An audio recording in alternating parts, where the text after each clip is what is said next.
Alright, so I've decided to, do a video here that I haven't seen anybody else do for like any pay-per-view. Or, I'm sorry, PLE now, they're premium live events. And that's going to do a catch-up for anybody who's either, not been watching wrestling for a long time, has never watched wrestling, or maybe it's just been a month. But I'm going to kind of do a recap and get you caught up. I'm going to do this for most pay-per-views. This is a good one to start with. I'll obviously do SummerSlam and all that coming up. But let's just get started with SummerSlam. Or not SummerSlam, I'm sorry, Money in the Bank. But I will have my predictions for each match included in here, as well as the catch-up. So there will be varying levels of catch-up for each one. If it's an important match, I'll really go into it. But if it's not, skim over it a little bit more. And we'll start off with a pretty unimportant match here. And that's the women's tag team. So the first thing to note here is if you know nothing about wrestling, we got to go over the teams. We got Rowdy Ronda Rousey. That's a tongue twister, but Rowdy Ronda Rousey, who comes from the UFC, dominant in the UFC. She decides to come to WWE. She complains about it a lot, whatever. I mean, she's fine. Shayna Baszler, a little bit more into the WWE thing, but she's not as popular. And then on the other side, we got Liv Morgan, who is just coming off of an injury. She was injured up to a week ago. And Raquel Rodriguez, who were a tag team. They had the women's championships, but they had to give them up due to Liv Morgan getting injured. So they've reformed their tag. I think she was out for about a month, Liv Morgan. They've reformed their tag, and they're challenging for the titles they never lost. Another thing to note here is that on one or two episodes of SmackDown ago, Shayna Baszler and Rowdy Ronda Rousey, that is a hard name to say consistently, but they were in a match with Albadon and Isla Dawn and Alba Fire. I'm sorry, I don't know why I mixed that up. And that was an NXT team, which is like the developmental brand, that got called up. So they were doing a unification match for the NXT tag teams and just the normal women's tag teams. And obviously Rowdy Ronda Rousey got that the first time, and Shayna Baszler won that. They unified the tags here, hence the Undisputed Women. So the winner gets the NXT titles and the women's tag titles. My prediction here is, just since Ronda Rousey is so popular from the UFC, she came back a few years ago, but she's still, pretty popular. I think Ronda Rousey and Baszler win. But you could argue Liv Morgan and Raquel Rodriguez, they got the baby face push behind him because they're just coming off an injury or whatever. But yeah, that's that. That's kind of the worst match on the card, I would imagine. The women's tag team is just not a very good division. This is a much better match here. Still not great. So Cody Rhodes, the American Nightmare, is my favorite wrestler. Dominic Mysterio is pretty solid. So things to note about the wrestlers as a whole here. Cody Rhodes went to AEW, which is like the rival to WWE or whatever. He was there for 2 years. He was a really high up position, even backstage there. Very well respected wrestler. Probably the biggest babyface in the company right now. That's all you need to know. Biggest babyface in the company. He's so over. I mean, this is in England, and he's the American Nightmare, and he's over. So, well, I'd imagine he's over. So they got the biggest babyface matched up against the biggest heel. Dominic Mysterio, whenever he speaks on a mic, I mean, he'll put a mic to his face for a promo. A promo's just like talking or whatever. He'll put his mic or his face to the mic for a promo, and I mean, it is instant boos. It is deafening boos. I'm sure you can find a clip of it, but I mean, he can't even talk. So biggest heel in the company, biggest babyface in the company. Another thing to note here is Cody Rhodes was in a feud with Brock Lesnar, who's like maybe one of the biggest WWE star of all time. No, not the biggest. I'm sorry. There's Taker and Johnson. One of the biggest. I mean, hugely popular. But he's in and out. So Cody Rhodes was in a feud with him. And they had two matches. They had one at Backlash, and they had one at Night of Champions. Cody Rhodes likes to do trios. So they did two. They're kind of doing a break here, I guess, because, Lesnar is part-time, whatever. He's that popular. He doesn't need to wrestle all the time. So Lesnar's part-time. And Dominic Mysterio was a good replacement just because of all those boos. So this is kind of just an intermediary, or like a meanwhile thing for Cody to do while he waits for Lesnar to be back at SummerSlam, basically. But Dominic Mysterio, great heel. This feud started on the Miz TV. Cody just like started flaming Dominic. It was crazy. Dominic was like, "Oh, you make a lot of mistakes," or whatever, and Rhodes said, "Well, I know your dad made a lot of mistakes too. I'm looking at one," and it was crazy. I didn't deliver it as well as Cody, obviously, but Dom was cooked. And then obviously, or not obviously, but Dom slapped him as he was, cowering away or whatever. The last thing to note here is that woman in the top right is Rhea Ripley, nicknamed Mame. She is very over. She is a heel, but people love her. And she's kind of in the corner of Dom. They have like a kayfabe relationship going on. So yeah, I would watch for Rhea Ripley in this match. She'll probably interfere in some way, maybe get ejected, but she'll definitely interfere and try and help Dominic get a win here. Next up is what I think is going to be the best. Oh, no, I'm sorry. I'm jumping the gun. Next up, we got Gunther versus Matt Riddle here. This is for the Intercontinental Champion. On the left there, you see Gunther. On the right, you said Matt Riddle.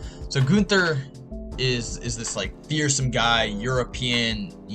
His name. Everything you need to know about him comes from the name. Just listen to the name Gunther.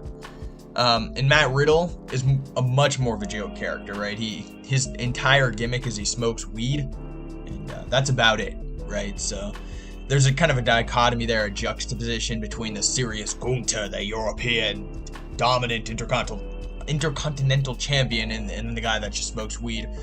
They've been feuding for a month or two here.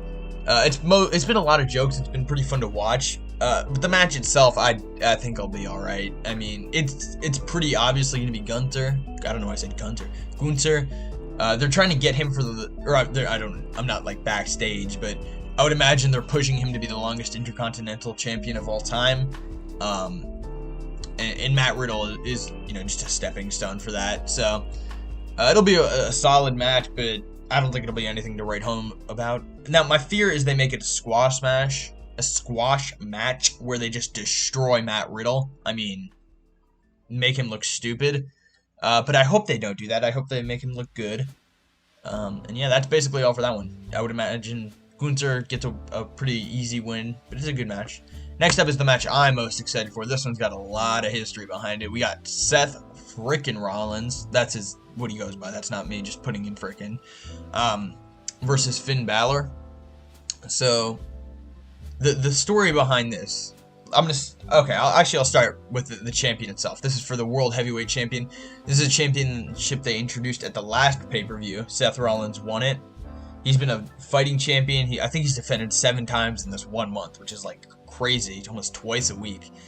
But he's a fighting champion. He's been defending this pretty much wherever he goes.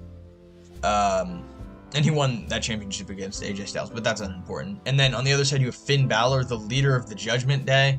The Judgment Day includes Damian Priest, who's not on this card. Actually, no, I'm sorry. Damian Priest is on this card. We'll get to Damian Priest later. But Finn Balor's faction includes Dominic Mysterio and Rhea Ripley, as I mentioned. So they got quite the dominant faction, some of the biggest heels. But the history for this match is what really makes it interesting. So SummerSlam 2016, the Universal Championship was just being introduced. The match to decide who got the Universal Championship was Seth Rollins and Finn Balor, right? So Finn Balor wins that match. However, Seth Rollins injured him in that match, right? So the night after SummerSlam, Finn Balor comes out with the championship in hand and says, "I have to relinquish this. I can't defend it if I'm injured." So Seth Rollins, takes it. He laughs in his face, and that's really what Finn Balor's been focusing on in his promos. He laughed in my face while, I gave him the championship he injured me for. And on Seth's side, the interesting thing here is how much the crowd is behind him. Every time Seth Rollins comes out, they sing his song, and a lot of the time over other wrestlers, like promos, and that just pisses Finn off. So he's got a lot of resentment towards Seth right now. Doesn't like how he injured him. Doesn't like how he had to give up the title to him. Doesn't like how this crowd sings over his promo. So he's got a pretty good motivation to try and win this. Seth, obviously great wrestler, got the entire crowd to sing his theme, but he's more of just like the pillar, like the enemy here, if that makes sense, even though he's the babyface. I don't know if I'm making sense, but Seth Rollins was, oh, what was I about to say? Oh, yeah, Seth Rollins, won the championship or whatever. He got the whole crowd singing his song. Seth Rollins probably going to win, I would imagine. If I'm booking this, I have Seth Rollins win here, and then have them have a rematch at SummerSlam. SummerSlam's like the second biggest show, if I keep mentioning it. It's like WrestleMania, and then SummerSlam below that. So I would have Seth win this one. Finn gets even angrier, go for a month here, and then for SummerSlam, they go ahead and have another match, and Finn wins that one. I think that could be great. You could even do a Finn face turn, or face turn, not a heel turn. Heels when you go bad. Face turns when you go good. I think that would be great for Finn Balor. Give him the championship. He never lost. Well, this is not the same championship, but give him it. You know what I mean. He never lost a championship, and now he's fighting for a new one. Next up, we have the actual namesake for this, which is Money in the Bank. Money in the Bank is essentially, it's literally that briefcase, and it's suspended at the top or above the ring, right? And there's a bunch of ladders, and you climb the ladders, unhook the briefcase, and then you win the briefcase. The match ends. So there's a lot of shenanigans with the ladders, as you can imagine, stunts, flips, all that fun stuff.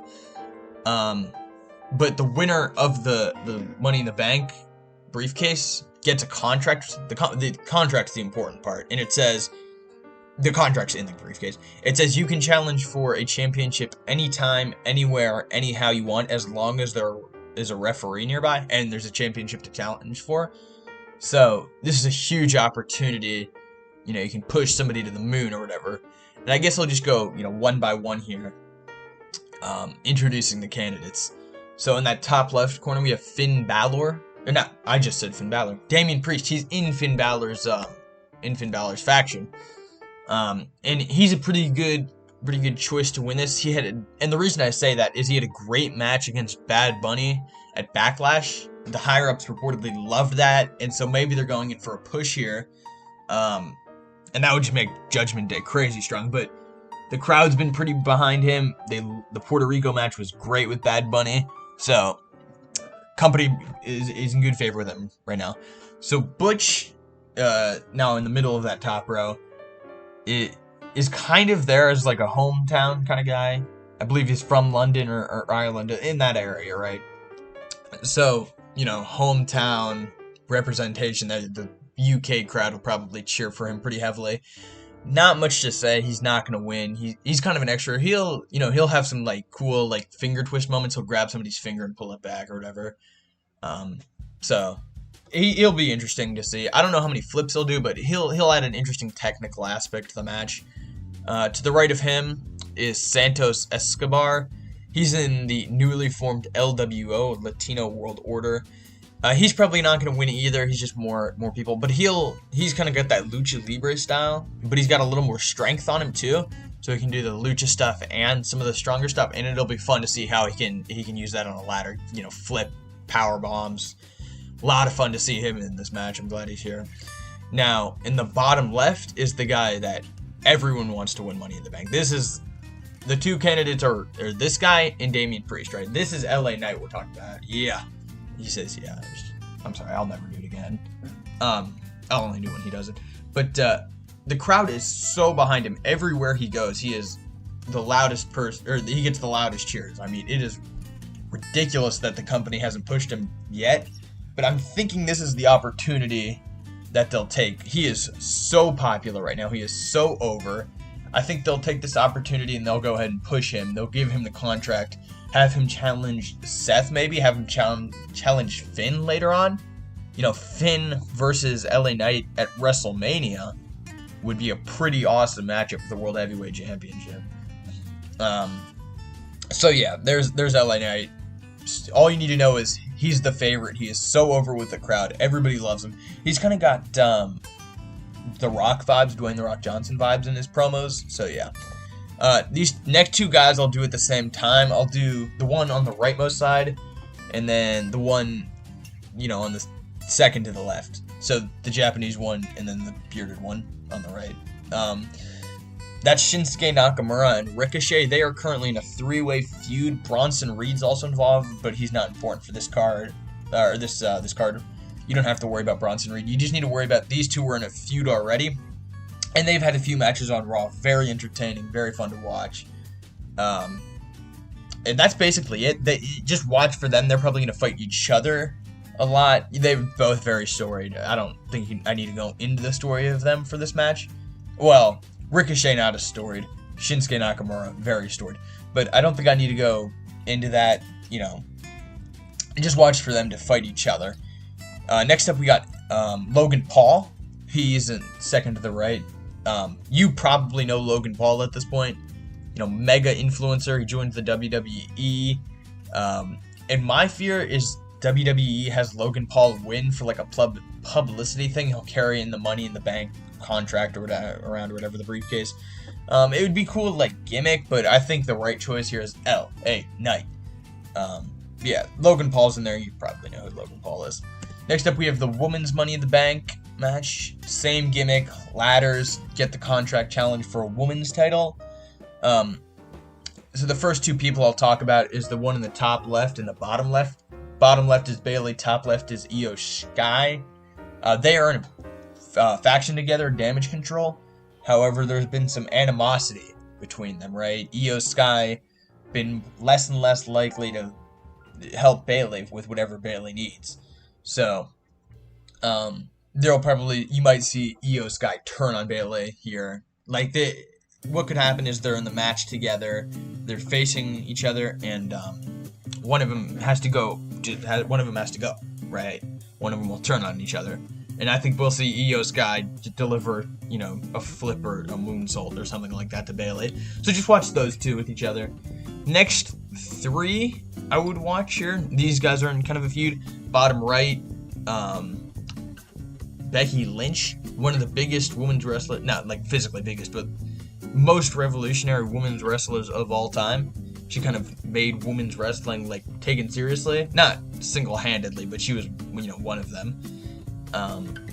Top right is Zoe Stark, and in the middle on the top there is Trish Stratus. Trish Stratus, wrestling legend too, women's wrestling legend, a little older than Bayley, or not Bayley, a little old. Well, she is older than Bayley, but a little older than Becky Lynch. But her and Zoe Stark are in a kind of a tag team, and they're feuding with Becky Lynch. And so, just know they're feuding. You don't, need to know the full backstory. You just need to know they don't like each other. And then just they've thrown in Selena Vega at the bottom, right there, bottom middle. LWO, she has some fun stuff. I think they just needed to get to 6 people here. She adds a little bit. She's good on the mic, so she added to the promos, but nothing crazy. Main things to watch for, I would say, is Io Sky turning on Bayley would be the main thing I watch for. And then obviously the Zoe Stark and Becky Lynch and all that. But I predict Io Sky wins this. She is relatively young, and so it might be a good idea to push her. She's got the flips, and she could challenge Asuka, who's the women's world champion right now, and she's Japanese too, so they could have the Japanese thing. So yeah, that's that. Now this is what I predict main events of the show: the Bloodline Civil War. This has way too much history for me to cover, but all you need to know is all 4 of these guys were at one point in a faction together. And on SmackDown a few weeks ago, let's go back to Night of Champions. I'm sorry, I'm jumping the gun. Night of Champions, Jimmy Uso super kicks Roman Reigns. Now Roman Reigns been champion for 1,000 days. He is so dominant. Crushes everybody that comes before him. And on his team is Solo Sikoa, who's kind of the next in line to be the tribal chief, as they call it. So Roman Reigns and Solo Sikoa versus the Usos, which were a tag team champions for a stupid amount of days, right? Maybe the best tag team of all time, any promotion period, just for how dominant they were. So they were all together in the bloodline at one point, but Jimmy Uso go ahead and super kicks Roman. And so Jimmy gets kicked out of the bloodline, right? The whole faction's the bloodline. And, you know, about a week ago, they all get together in the ring. You have, you know, Roman and Solo on one side, and they're asking Jay, are you going to stick with your brother, or are you going to stick with us? And Jay, you know, thinks about it. He's prancing around the ring. Jimmy is there. Jimmy's trying to convince him, and eventually Jay says, all right, Jimmy, you're out.